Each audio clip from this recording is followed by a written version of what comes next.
While not yet a household name, developer SingleTrac made a lasting impact on the early days of the PlayStation, having already developed both the critically acclaimed Warhawk and the genre-defining Twisted Metal. They set their sights on the world of racers.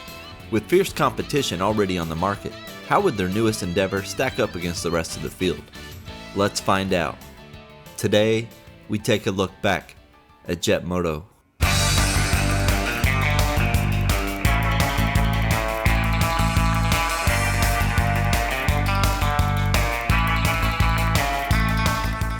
Jet Moto was developed by SingleTrac and published by Sony Computer Entertainment in November of 1996, about a week after Twisted Metal 2. Jet Moto is a 3D racing game with all the flair of the extreme 90s, using fictionalized hover bikes that seamlessly glide over land and water in pursuit of the finish line, defying gravity and grabbing some wicked air in the process. And product placement? You better believe we got product placement. You compete over 10 different tracks that take advantage of the Jet Moto bike's unique capabilities, racing through muddy backwater swamps, atop icy glaciers, and across tropical sandy beaches, transitioning the action from solid ground to water on the fly, creating a hybrid blend of racing. Think Wipeout mixed with Wave Race, a fresh take on the genre that gives it a unique feel all its own, but a design choice that was implemented due to the limitations of the PlayStation hardware. In a 2007 blog post, SingleTrac developer Jay Barnson stated, "We wanted to have 20 bikes in the game, but couldn't afford to model 40 nice, round-looking wheels in addition to the bikes, riders, and environment." If the winding turns and obstacles aren't enough of a challenge, the 19 other racers certainly are, aggressively fighting for position and creating plenty of chaos on the track, with a few courses specifically designed to send competitors flying headlong past each other. This isn't a racing game where you cleanly stay in your lane. You'll be bashing against other riders and the course as you fight your way to the finish line. Saying Jet Moto is difficult would be an understatement. Another unique feature are grapples, basically magnetic energy poles that swing you around the sharp twists and turns once latched onto, rendering the need for brakes virtually obsolete. Graphically, Jet Moto is quintessential PlayStation, with all the jagged polygons that you can handle.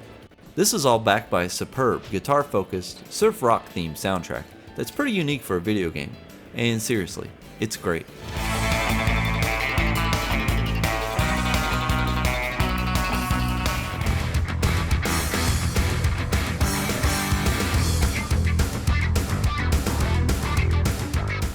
With its concept of science fiction motocross, Jet Moto delivers fast, weird, and floaty gameplay, featuring large, diverse courses that vary greatly in their layout and the challenges they present.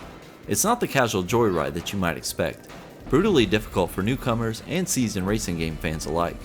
But is it too difficult for its own good? Let's jump into the action and see how it plays. The game starts with only 3 available tracks, which are classified as amateur difficulty. Joyride acts as a fairly easy introductory course, and its beachfront terrain and ocean wave draw obvious comparisons to Wave Race 64, and probably the main reason Jet Moto was sometimes labeled the Wave Race of the PlayStation. Because of the waves, this track is dominated by heavier bikes, which typically have less lift and can smash through the oncoming waves. The lift you get from lighter bikes loses speed and is an immediate example of why it's important to keep your bike level and on the ground as much as possible. There are 20 drivers in total, which are split into 4 different teams, the fictional Axiom and K2, as well as the ever-popular Butterfinger and Mountain Dew. But ultimately, teams play no role in the game aside from their look. On the other hand, the driver you choose greatly changes the overall control and feel of your racing experience, and is based on 4 different stats. Handling is very important due to the tight turns that the game offers, but can be supplemented by the grappling pulls. Acceleration, which is pretty self-explanatory. Mass, which basically means how heavy your Jet Moto is. High mass bikes generally have worse handling, but can bash into obstacles without throwing the riders off, and can act as a battering ram against your competitors. And finally, lift. This can be a deceiving stat. As a general rule, the less time in the air the better, as you can accelerate mid-air and can easily overshoot jumps. The second track places a larger emphasis on tight turns, favoring light bikes with tighter handling. It also adds one of the game's few shortcuts, a cool element that sadly isn't used enough. While Jet Moto is a game where you rarely, if ever, use the brakes, you do have to slow down in certain areas, tantalizing you with a big jump only to punish you for taking it, with a checkpoint placed here to take out any rider blazing up the ramp.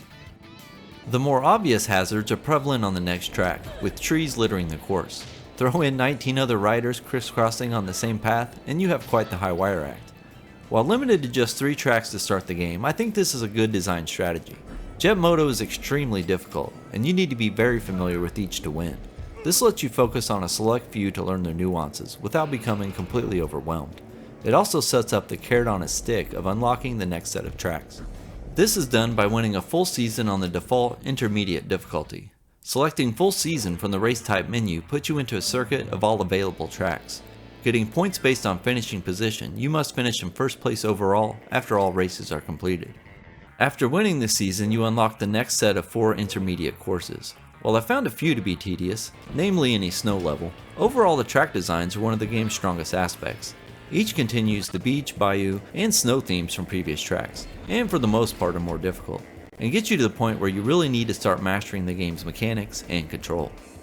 This essentially comes down to picking the rider that has the stats that best suit your playstyle. I'm by no means a Jet Moto speedrunner, but there are a few game mechanics that are crucial to winning. Your Jet Moto goes slightly faster over solid ground, so the straightest path forward is not always the best strategy. You also get 4 turbo boosts per lap, and choosing when to use them is one of the more important strategical elements. L1 and R1 lean your bike in each direction and are crucial for taking tight turns. Although most turns have a grapple pull to aid you, they are limited with an energy bar. So it's important to focus on turning with L1 and R1 and only use the grapple as a supplement when necessary.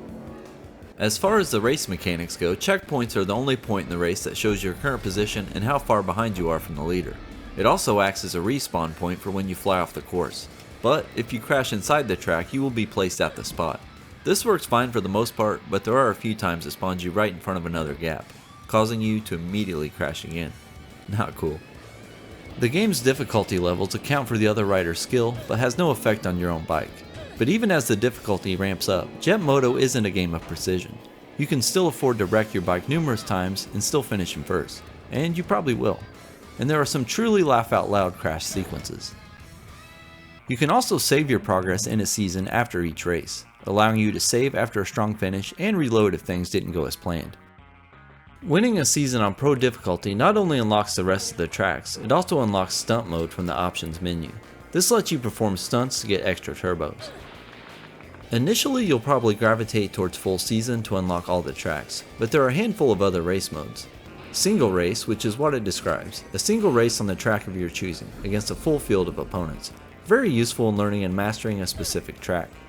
Practice, which allows you to race on a selected track with no other riders, similar to a time trial mode.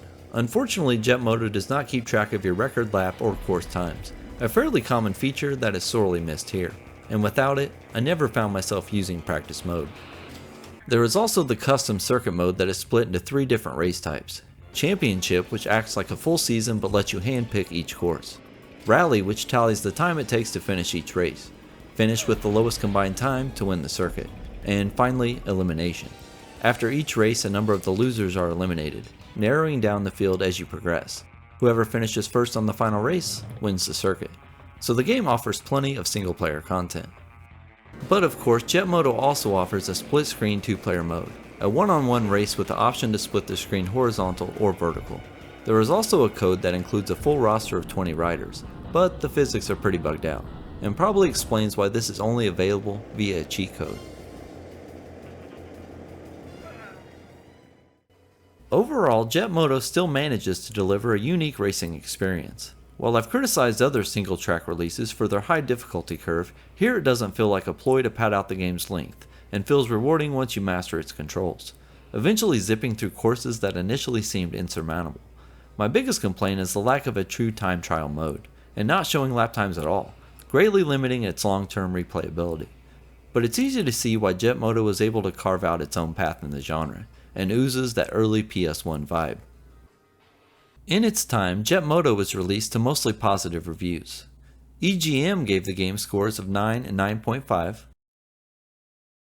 Next Generation gave the game 4 stars. And IGN gave it an 8 out of 10, stating, "If you appreciate careful level design and want a game that you'll still be playing 2 weeks or 2 months after you buy it, check out Jet Moto. You won't be disappointed." From a collecting aspect, Jet Moto was also released as a greatest hits. and the game was also ported to the PC a year later, in 1997. So that's a look back at Jet Moto, a strong initial title in the series and a standout PS1 racer. Thanks for watching everyone, and I'll see you next time.